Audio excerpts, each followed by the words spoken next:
Côté scène, l'actu spectacle, en direct du Shams Théâtre, nous sommes avec Laurent Brunetti et Mario Pacchioli des Monsieur Monsieur.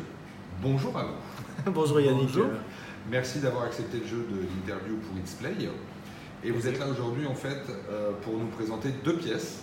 Donc Pêcheur de rêve, qui est là pour sa 3e année sur le Festival d'Avignon, et Ni Brel ni Barbara, qui est une création. Et vous attaquez donc le festival dans sa première année. Et nous avons la visite de Dominique Lotte. Bonjour Dominique. Bonjour Dominique. Ça s'appelle la magie du direct. Exact. Les meilleures personnes pour parler des spectacles, c'est les comédiens eux-mêmes. Donc je vous laisse parler de Pêcheur. On va commencer avec Pêcheur de rêve et on enchaînera ensuite sur Ni Brel ni Barbara. On va faire comme ça. Effectivement, Pêcheur de rêve est né il y a 7 ans d'une collaboration avec Mario, lui en tant que compositeur et moi en tant qu'auteur des textes, donc des chansons originales qu'on a eu le plaisir de pouvoir partager dans le monde entier dans le cadre de la francophonie pour représenter la langue française. Donc on a déjà rencontré un certain nombre de spectateurs et de pays. Donc c'est riche de ça, on s'est vraiment nourri de ces rencontres-là, ce qui a fait qu'on a eu envie il y a 2 ans de le présenter à Avignon. Donc ce sont uniquement des chansons originales qu'on a écrites ensemble et des chansons théâtralisées qui racontent en fait l'histoire, le parcours de l'homme, de l'enfance à l'adulte et voire à l'après. Et voilà, on est dans une démarche chansons théâtralisées, plus récital de chansons. Et on passe d'une émotion à l'autre, d'une musique à l'autre, et on raconte des histoires. Voilà, c'est l'histoire résumée de Pêcheur de rêve. C'est vous qui mettez en scène ? Ce spectacle a été mis en scène par Pascal Arbeil, qui travaille sur l'île de Noirmoutier. Donc on a eu cette chance de pouvoir être face à l'Atlantique et à l'énergie de l'Atlantique pour travailler ce spectacle-là. Pêcheur de rêve, ça se joue au Chapeau Rouge, tous les jours, donc du 5 au 28 à 16h35. Il y a quelques jours de relâche quand même ou c'est à fond jusqu'à la fin du festival ? C'est Avignon, c'est sûr qu'entre les 2 spectacles qu'on propose, on va avoir de la peine à relâcher l'énergie, etc. Donc voilà, on retrouvera les gens tous les jours au théâtre, au Chapeau Rouge. Oui, parce que je vois qu'entre 16h35 au Chapeau Rouge, dès qu'on bascule, on arrive à 19h à la Tache d'Ancre. Ça vous laisse pas trop de temps de répit et de sortir d'une pièce pour rentrer dans l'autre. Ce qui est assez génial, on a eu envie de se mettre ce défi-là, le fait d'avoir déjà fait depuis 2 éditions le Festival d'Avignon. Il y a tout ce qui se passe dans la ville, toute l'effervescence, tout le stress, la chaleur, enfin les rencontres avec toutes les compagnies.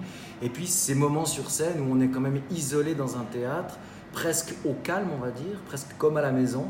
Et c'est là qu'on arrive à puiser une autre énergie, une énergie différente, mais en tout cas pas moindre. Voilà, donc on se met ce défi-là et l'envie aussi de réaliser ces 2 représentations qui sont quand même liées l'une avec l'autre.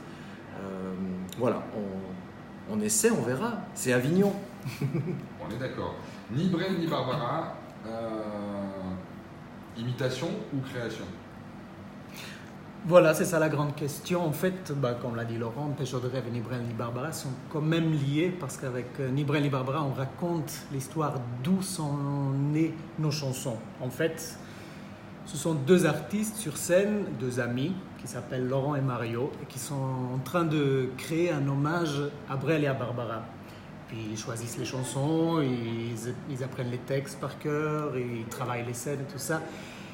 Mais très vite, ils se rendent compte en fait que leur vision de cet hommage est complètement différente parce qu'il y a un qui veut absolument imiter avec la voix, les gestes, tout, et l'autre il se défend complètement d'imiter Brel. Donc comment cette histoire, comment on va mettre en scène un hommage à Brel et Barbara, vu qu'ils sont inimitables, ils sont passés par là, ils ont été eux, nous on est nous, et quel est notre devoir d'artiste de continuer, voilà. Et donc tout ça, on chante Brel et Barbara, on est inspiré d'eux, mais on n'est ni Brel ni Barbara.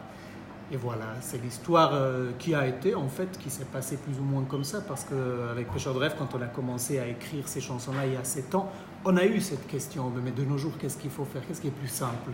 Est-ce qu'il faut reprendre les autres, ce qui a déjà fait ses preuves, ou est-ce qu'il faut oser quand même écrire nos chansons?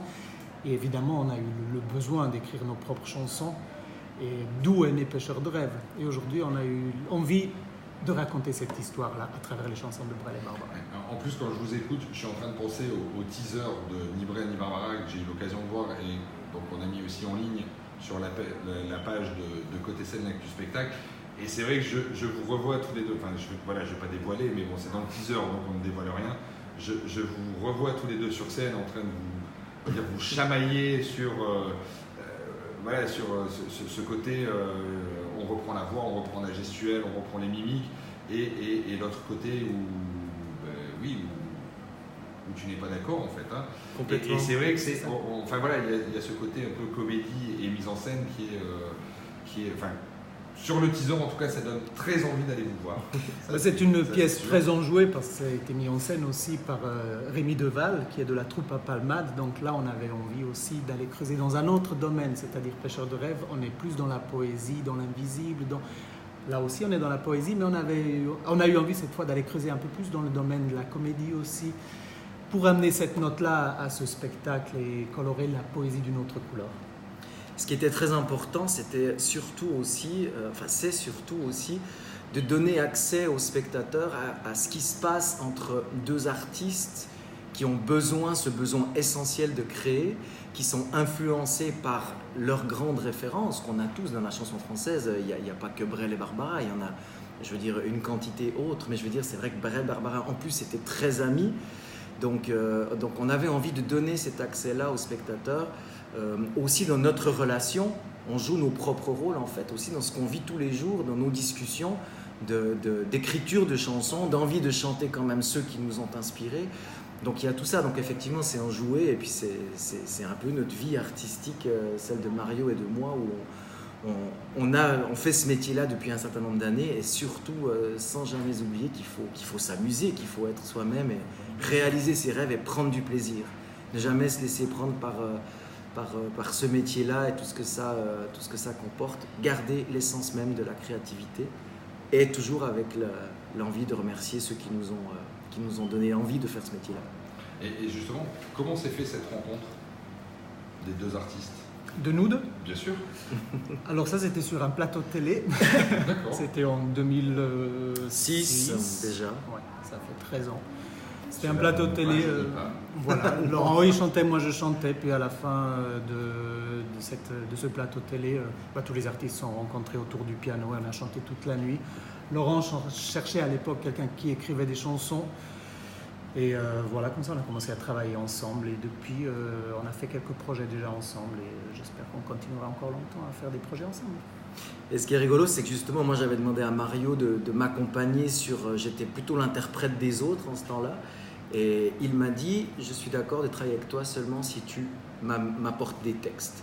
Donc la créativité, elle a commencé à ce moment-là. Il m'a mis devant le pied du mur, et c'est toute notre histoire. Et pour travailler ensemble et continuer, on a créé. Il faut avoir un univers commun. Ouais. Et je pense que c'est ça qu'on a trouvé aussi, qu'on continue à chercher aussi. C'est ça qui nous a amené à travailler ensemble. Très bien, merci beaucoup, merci Laurent, merci Mario. Merci d'avoir joué le jeu. Donc on vous rappelle, je vous montre, vous allez voir que c'est tout joli en plus, ça s'appelle, on va essayer de passer là au milieu, Ni Brel ni Barbara, la tâche d'encre à 19h du 5 au 28, et également Pêcheur de rêve au chapeau rouge à 16h35, succès pour la 3e année. Voilà, merci à vous, un bel après-midi. Merci beaucoup. Merci à vous. Courage pour courir de théâtre à l'autre. Oui, on s'entraîne déjà depuis un moment. C'est clair.